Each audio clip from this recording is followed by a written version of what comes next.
Vamos a seguir nuestro estudio en el libro de Marcos. Estamos en el capítulo 14. Hemos visto la entrada de Jesucristo hacia Jerusalén, preparándose para la semana de pasión, que es la semana en cual Él se entregó a ser crucificado en la cruz del Calvario. Y hemos visto que Él entró, Él fue al templo, lo sacudió, lo limpió, también ha dado enseñanzas a sus discípulos, fue confrontado mediante los líderes religiosos. Y ahora en el capítulo 14 hemos visto que Él tuvo la última cena, la santa cena, la comunión con sus discípulos, los instituyó y ahí es donde dejamos hace 2 semanas. Entonces esta semana vamos a ver una historia que es muy reconocida, un momento en la vida de Jesús que muchos conocemos, y si no lo conoces no te perturbes, hoy lo vas a aprender, hoy lo vamos a aprender todos, y ese es Jesús en el jardín del Getsemaní. Jesús en el jardín del Getsemaní. Les quiero proponer que una de las cosas o la cosa que más vamos a aprender de este evento, de este momento en la vida de Jesucristo, es la importancia y necesidad de la oración honesta y humilde en nuestras vidas. La oración honesta y humilde en nuestras vidas, y cómo eso nos da la fortaleza necesaria para confrontar lo que Dios nos está llamando a confrontar. Eso puede ser momentos en el trabajo que son difíciles, puede ser un momento en la vida donde nos encontramos en un valle, quizás como dice el salmista, un valle de la muerte, donde estamos angustiados porque no sabemos si va a resultar bien en nuestra vida o en la vida de un ser querido. O puede ser que pierdas todo, puede ser que estás en un momento donde piensas que estás completamente solo o sola. Pues esos momentos son momentos cuando necesitamos ser fortalecidos nosotros como creyentes mediante la oración, como lo vamos a ver en la vida de nuestro Señor Jesucristo. En el 1950 hubo un misionero que se llama Jim Elliot.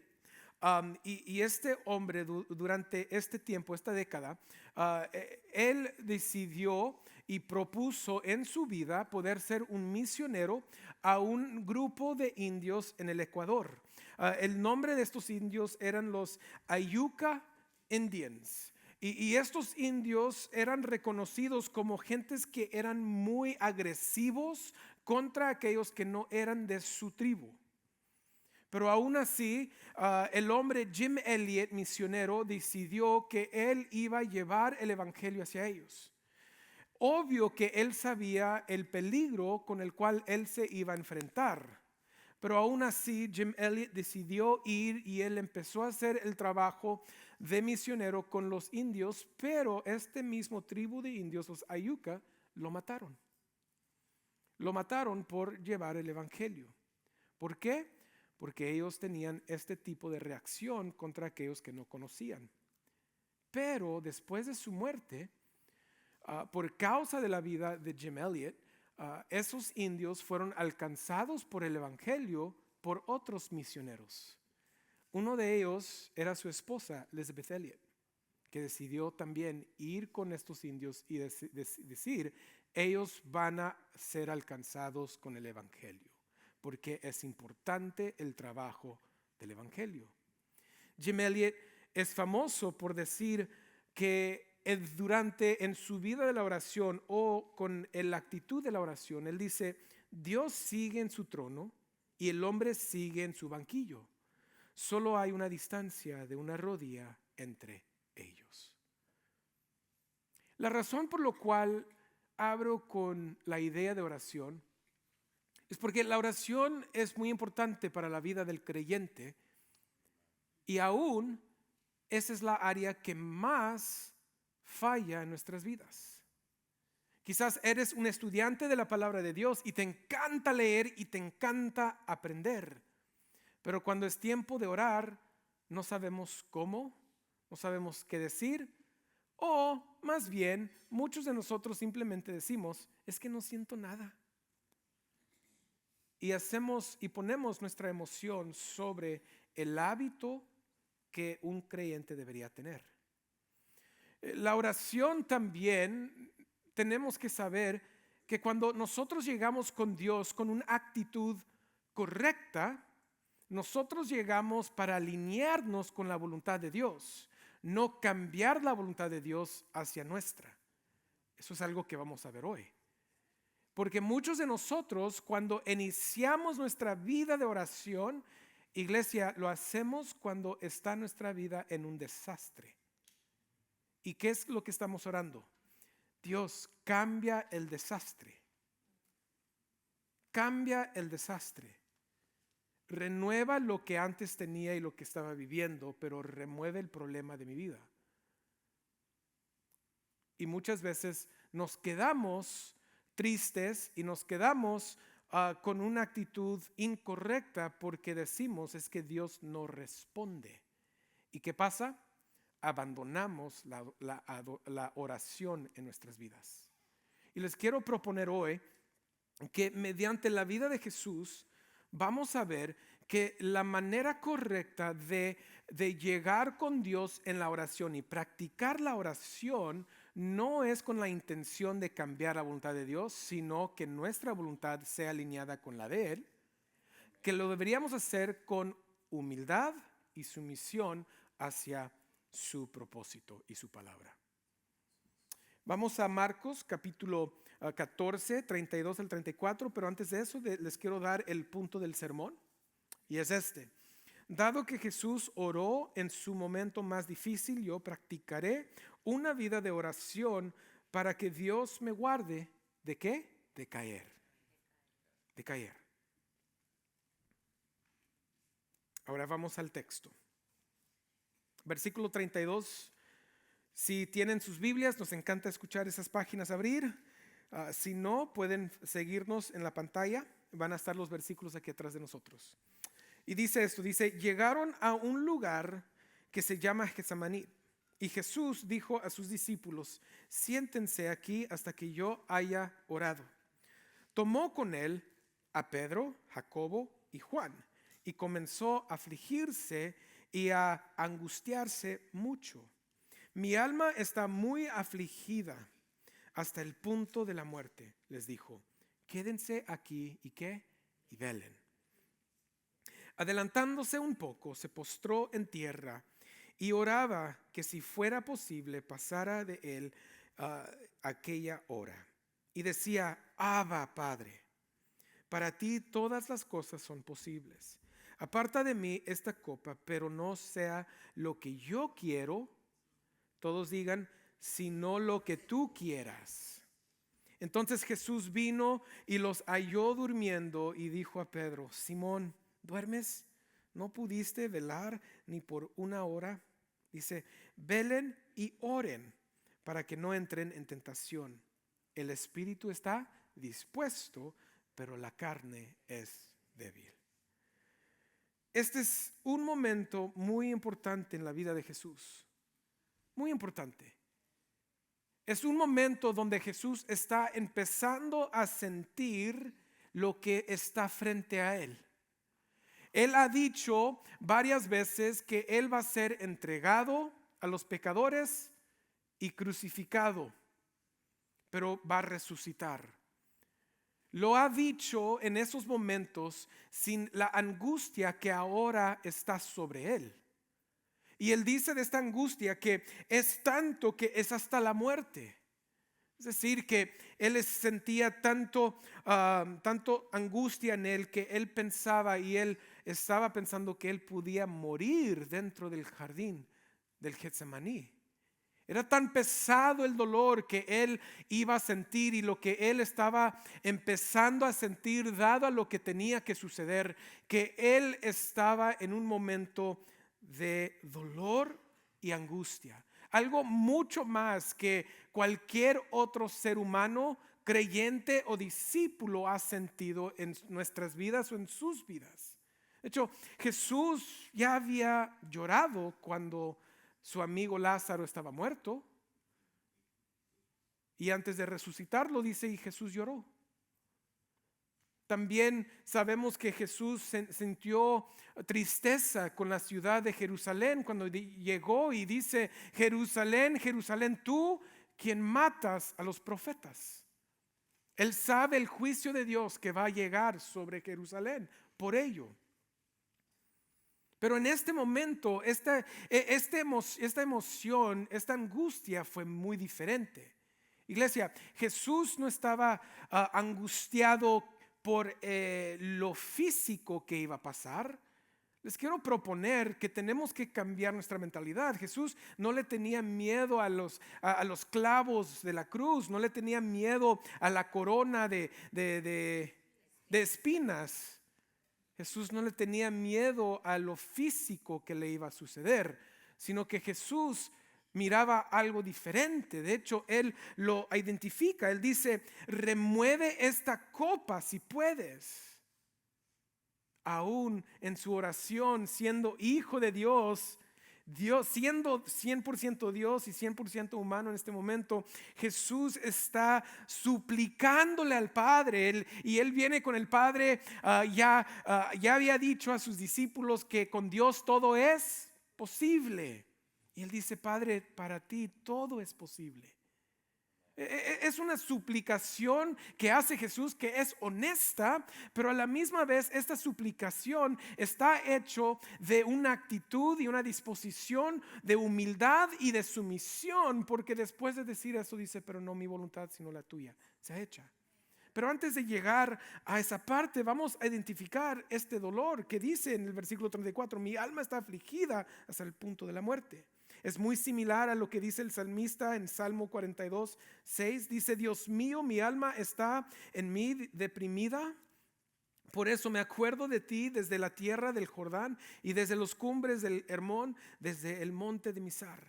En el versículo 11 de este mismo capítulo dice: ¿por qué te desesperas, alma mía? ¿Y por qué te turbas dentro de mí? Espera en Dios, pues lo he de alabar otra vez. Él es la salvación de mi ser y mi Dios.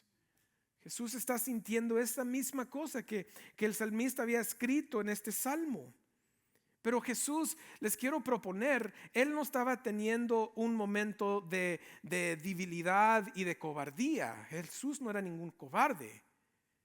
Es que nosotros tenemos que reconocer que la copa que Jesús iba a tomar sobre Él y Él tenía que beber era una copa que nadie más lo iba a poder tomar, y nadie más lo ha tenido que tomar. Y para Él, siendo Dios, siendo el perfecto, siendo el Dios santo, siendo el verdadero, el fiel, siendo todas estas cosas, Él ve una copa lleno de todo lo que es anti Él. Dice un pastor de la copa: primero lo que vio son los pecados de la humanidad, la brutalidad de 1000 campos de exterminio, toda la prostitución de las civilizaciones terrenales, blasfemia, profanidad, una copa rebosante de celos, odio y codicia. ¿Se imaginan? El Dios perfecto, el Dios santo, el Dios que nunca en su vida ha tocado el pecado o hecho el pecado. Pero en este momento le toca a Él como Jesucristo, como el Mesías.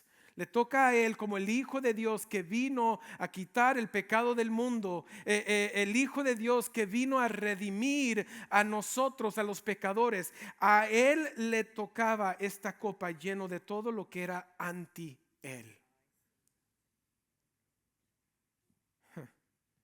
Cuando uno piensa de esto, uno empieza a entender un poco más por qué su aflicción y su angustia era tanto. Dice 2 Corintios 5:21, dice: al que no conoció pecado, lo hizo pecado por nosotros, para que fuéramos hechos justicia de Dios en él. Al que no conoció pecado en su vida en el cielo, en toda la eternidad, nunca conoció pecado, nunca lo probó, nunca lo hizo. Él siempre era lo contrario, era lo bueno. Pero en este momento era suya la copa de tomar por causa de nuestros pecados. La segunda cosa que dice el pastor Kent Hughes dice que es una copa llena de ira. Dice, como portador del pecado se convirtió en el objeto de la santa ira del Padre contra el pecado. Se imaginan en toda su eternidad, en toda su existencia, Jesús nunca había pasado un momento donde Él no existía en perfecta armonía, unidad y amor con Dios el Padre y el Espíritu Santo. En la Trinidad siempre ha existido una armonía perfecta. Pero en este momento, el Padre le daba la copa llena de su ira por el pecado. Romanos dice que Él fue la propiciación que públicamente Dios exhibió, que por el derramar su sangre Dios pueda ser a la misma vez justo y justificador de aquellos pecadores. Es por eso que Cristo sentía esta angustia. Él no era cobarde, no era débil. Él no le tenía miedo a lo físico, pero tenía una angustia de conocer la ira del Padre, una angustia de tomar sobre él el pecado del hombre. Iglesia, Jesús no se convierte en el pecador, pero él es identificado con los transgresores. Por eso dice Pablo, el que no conoció pecado, lo hizo pecado por nosotros. Y ese es el Evangelio. El Evangelio es algo sencillo para entender que hubo una brecha entre el hombre y Dios mismo. Y esa brecha necesitaba a alguien para poder cruzar. Y esa persona quien sale siendo la puente nuestra para poder alcanzar a Dios y llegar a Dios fue Jesucristo. El hombre que solo llegó a pecar necesitaba a alguien que no tenía pecado para poder tomar sus pecados sobre él y ser crucificado para que nosotros pudiéramos ser perdonados. El hecho de llegar a la fe en Jesucristo no llega por tus obras, sino simplemente llega por la gracia de Dios y la fe en Él. Ese es el Evangelio y Jesucristo estaba a punto de tomar esta copa. Gálatas 3:13 dice, Cristo nos redimió de la maldición de la ley, habiéndose hecho maldición por nosotros, porque escrito está, maldito todo el que cuelga de un madero.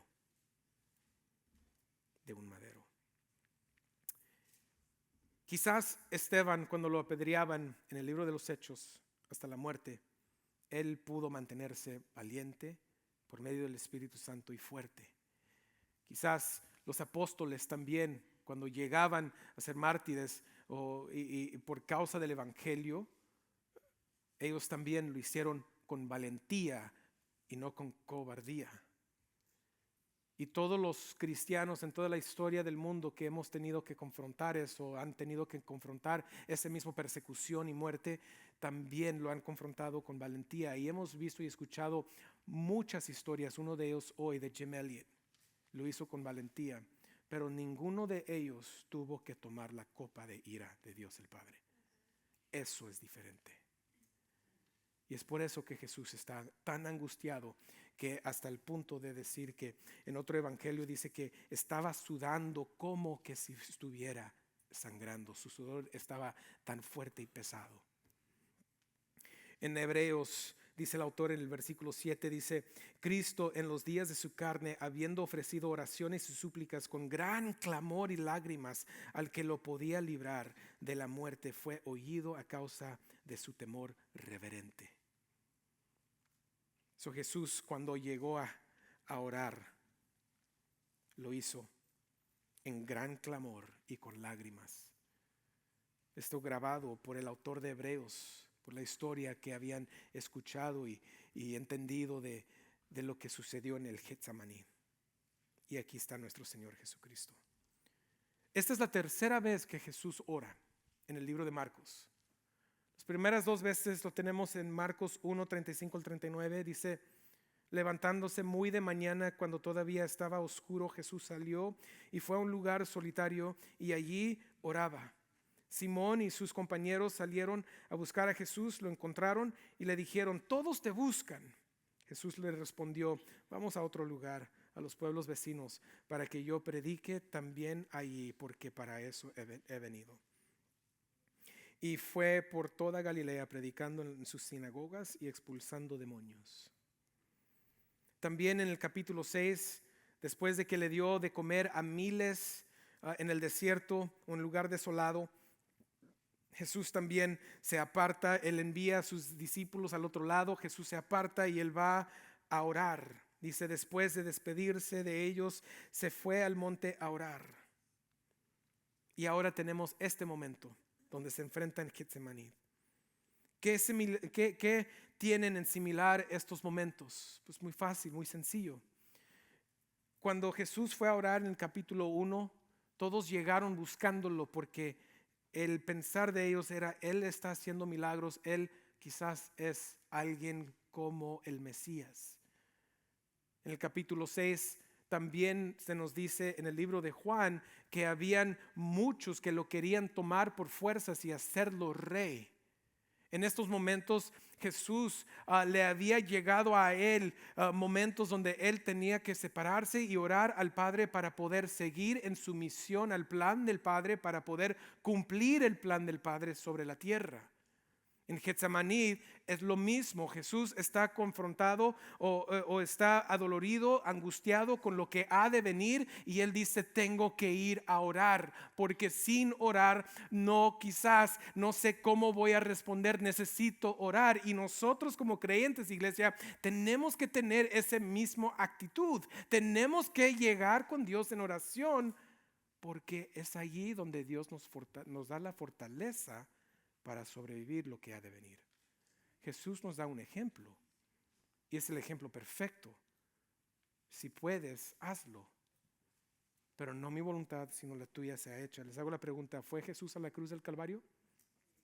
Entonces, ¿cuál fue la respuesta del Padre? ¿Sí o no? ¿Cuál fue la respuesta del Padre? ¿Sí o no? De nuevo, ¿cuál fue la respuesta? ¿Sí o no? Fue no. Pero lo quería escuchar de todos. ¿Sí o no? No. Pero ¿saben qué? Jesús siguió en humildad y en su misión.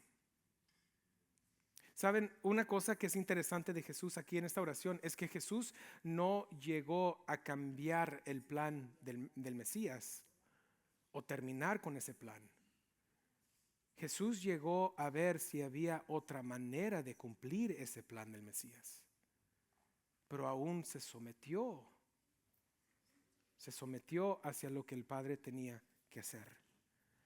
En esta última oración vemos una postura humilde y una actitud de sumisión.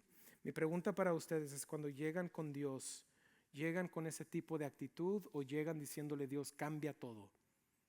De hecho, ¿llegamos como un hijo de Dios o llegamos como el Dios de Dios? Les explico qué significa eso. El Hijo de Dios viene sabiendo que solo de Él viene todo. El Hijo de Dios viene sabiendo que se tiene que someter a la voluntad del Padre. El Hijo de Dios reconoce que Dios tiene soberanía sobre todo y no siempre se va a hacer lo que el Hijo quiere. Pero el Dios de Dios viene diciendo: ay, Dios mío, cámbiame esto, cámbiame el otro, sáname a esta persona, sáname al otro, dame el boleto de la lotería para ganar millones. Dios mío, hazme esto, hazme el otro. Y todo es que nosotros queremos que Dios haga por nosotros. Ese es pensar que somos el Dios de Dios. Le estamos mandando, le estamos diciendo a Él qué necesitamos nosotros. Pero cuando Dios responde y no lo hace, ¿qué sucede?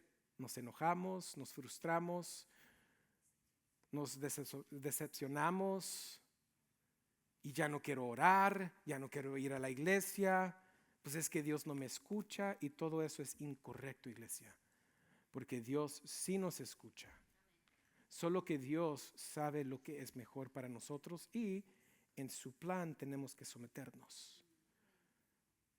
Quizás ustedes han orado por seres queridos, han orado por estos milagros o otros y no les ha llegado la respuesta y te has sentido alejado de Dios. No me escucha.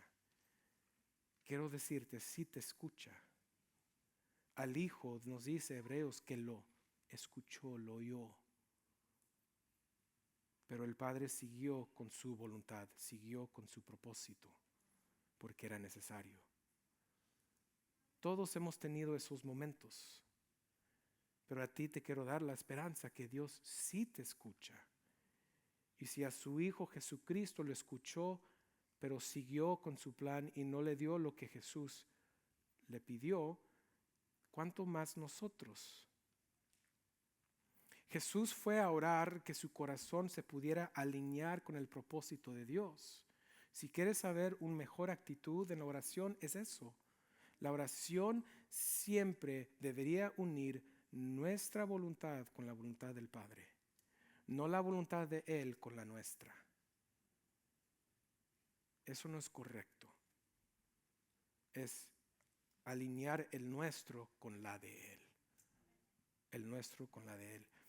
Me gusta lo que dice un pastor, dice, su voluntad de obedecer al Padre es más fuerte que su deseo de servirse a sí mismo. Esa es la actitud que deberíamos tener nosotros. Seguimos leyendo. Vamos a Marcos 14, 39 al 42. Dice, Él se fue otra vez y oró diciendo las mismas palabras. Y vino Jesús de nuevo y los halló durmiendo, porque sus ojos estaban muy cargados de sueño y no sabían qué responder. Vino por tercera vez y les dijo, todavía están durmiendo y descansando. Basta ya, ha llegado la hora. Miren, el Hijo del Hombre es entregado en manos de los pecadores. Levántense, vámonos, y ya está cerca el que me entrega. Jesús regresa con los discípulos y ¿qué ve?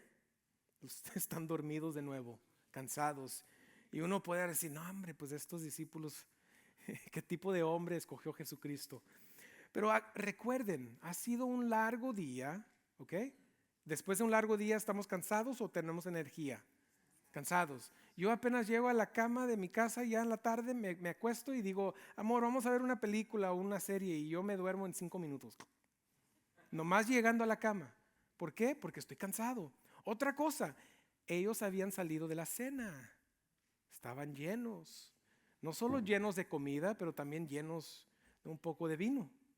Porque en la mesa de comunión se tomaba el vino con la Santa Cena. Ellos andaban contentos, felices, llenos y cansados. Llegan al jardín, ellos no entienden lo que Jesucristo está viendo, ellos no entienden el dolor que Jesús tiene, ellos no entienden lo que va a suceder. De hecho, en unos cuantos versículos más va a salir Pedro con su espada y el reino es ahora, y le va a cortar un oído a alguien. No entiende todavía. El único que puede entender la copa que viene es Jesús. Por eso es que a Jesús lo ven extremadamente angustiado, y los amigos, los apóstoles, dice un evangelio que estaba a la distancia de como de tirar una piedra. Y dice Hebreos que en gran clamor lloraba, estaba orando. ¿Se imaginan? Están en un jardín con uno de sus mejores amigos, escuchándolo llorar y orar. Abba Padre, si es posible, mueve esta copa de mí. Abba Padre, si es posible, mueves. Y estos amigos dormidos. Y les dice Jesús, están bien, de nuevo están descansando. Les dice algo, le dicen, velen y oren. La disposición del creyente es siempre estar velando y orando. Velando y orando, velando y orando, porque es por medio de la oración que Dios nos va a dar la fortaleza necesaria para poder sobrevivir lo difícil en esta vida. Orar y velar. Iglesia, quiero decirte que van a haber momentos que te vas a enfrentar en momentos de mucha angustia, Y tu respuesta no va a llegar como la quieres, pero la respuesta de Dios sí va a llegar como Él la manda. Y en esos momentos nosotros necesitamos la fortaleza de Dios en nuestras vidas para poder sobrevivirlo. Es mejor cambiar nuestras oraciones. En vez de decir, Dios, quítame esta batalla, Dios, quítame esta prueba, Dios, quítame esta enfermedad. Es mejor decir, Dios, me someto a tu plan. Tú eres el Dios de todo, de todo, y todopoderoso. Para ti no hay nada imposible. Si quieres me puedes sanar, pero si no, Dios, me someto a tu plan. Solo dame la humildad, dame la paciencia, dame el amor, dame el conocimiento, dame las fuerzas para vivir esto de una manera que mi familia puedan ver Jesús en mí. ¿Es posible para Dios? Sí. Para papá, cuando tuvo leucemia, lo oramos. Él oró. ¿Lo sanó? No. Pero les puedo decir que durante mi vida Dios me ha dado a mí y a nuestra familia la fortaleza que necesitábamos. Y yo no estoy enojado con Dios. Yo lo busco más hoy en oración que en esos días. Lo entiendo mejor hoy que en esos días. ¿Por qué? Porque la oración nos fortalece. Jesús dice, basta, ha llegado. Lo que está diciendo es, no basta con ustedes, sino está diciendo, ya fue suficiente, ya le pedí al Padre, pero ¿saben qué? Todavía viene el que me entrega. En otras palabras, la copa todavía es mía. Y cuando Jesús dice, vámonos, Él no se están alejando, no están huyendo, sino Jesucristo dice, vamos. Él va caminando hacia el que lo entrega, hacia el sacrificio, hacia la obra que Él vino a cumplir. Los dormilones de los discípulos van a fallar en unos cuantos versículos, pero quizás porque ellos no se prepararon, no velaron, no oraron. Jesús sabía esto.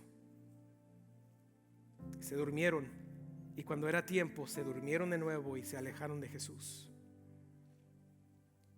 Es mejor vivir la vida como Jesús que en ese momento como ellos. Iglesia, este es un ejemplo que ellos pudieron escribir, pudieron dar en detalle, no solo ellos, pero también el autor de Hebreos, para poder a nosotros darnos un ejemplo correcto, un ejemplo que deberíamos vivir nosotros y ser fortalecidos en Dios, así como lo fue Jesucristo. De nuevo, regresando a Hebreos 5, 7 al 8, se los quiero leer porque el 8 nos dice algo importante.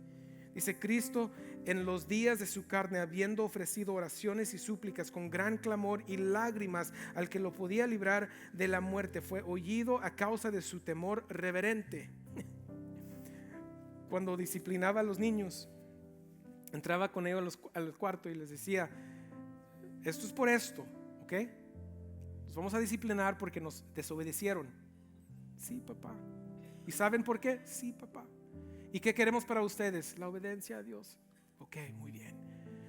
Bueno, nomás empezaba a quitarme el cinto. Ay, no te ruego, ya no lo voy a hacer. No. Y empezaban a pedir misericordia. Pero ¿saben qué? Aprendan algo, papás. Si yo en ese momento, después de haberles dicho, esta es la disciplina, y después de que lloran les digo, ay, no, ya no te voy a disciplinar, no aprenden nada. ¿Saben lo que aprenden? Que por el llorar y el clamar, papá no nos va a dar la disciplina. Entonces cada vez que es necesario la disciplina, ¿qué van a hacer? Llorar en voz alta, como todos lo hacíamos. Yo me acuerdo una vez llegué de la escuela porque sabía me iba a disciplinar mi papá. Me puse toallas aquí atrás, me preparé. Porque cuando le decía papá, no, él, ay, ¿cómo que no? Si no te volteas te voy a dar en la pierna. Ay, entonces me voy a voltear. Con mucho gusto, papá.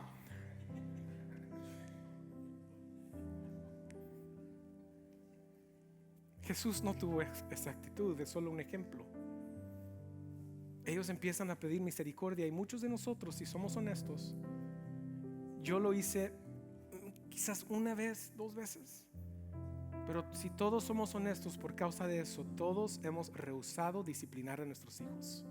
¿Correcto? ¿Sí o no? Pero Dios, quien es perfecto en su amor, es perfecto como Padre, no rehusó. El versículo 8 dice: aunque era hijo, aprendió obediencia por lo que padeció. Jesús aprendió la obediencia por lo que padeció, pero fue fortalecido para hacerlo cuando Él llegó a oración con el Padre. De hecho, en los evangelios nos dice que, se me hace que fue Lucas o Juan, escribe que llegan los ángeles y ministraron a Jesucristo durante este tiempo para poder sobrevivirlo.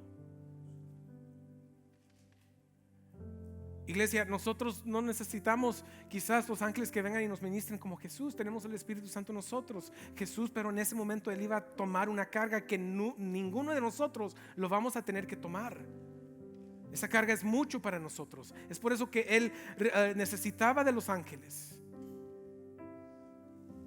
Lo fortaleció para poder hacerlo.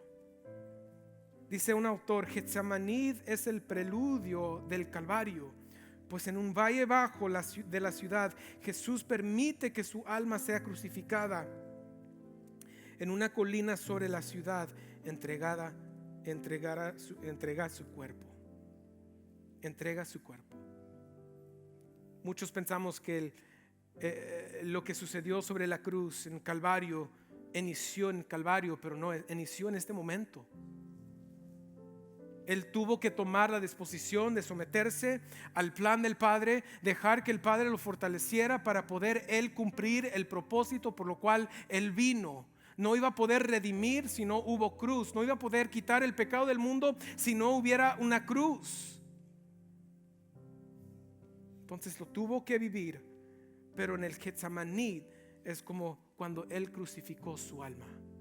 Dijo: aquí está, Padre, si es tu voluntad, lo hago. Te pregunto a ti: en tu vida tenemos muchas fallas todos. ¿Cuántas de esas fallas quizás pudieran ser menos simplemente de empezar y iniciar una vida de oración? Una oración humilde, una oración de sumisión hacia Dios. No llegar con Dios y esperar que Él haga todo lo que nosotros le pidamos, porque eso es incorrecto. Es decirle a Dios: dame lo necesario para hacer lo que tú quieras, lo que haga.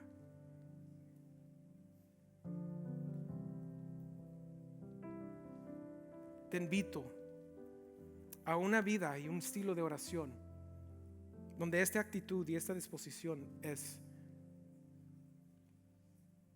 tu naturaleza, es como tú llegas,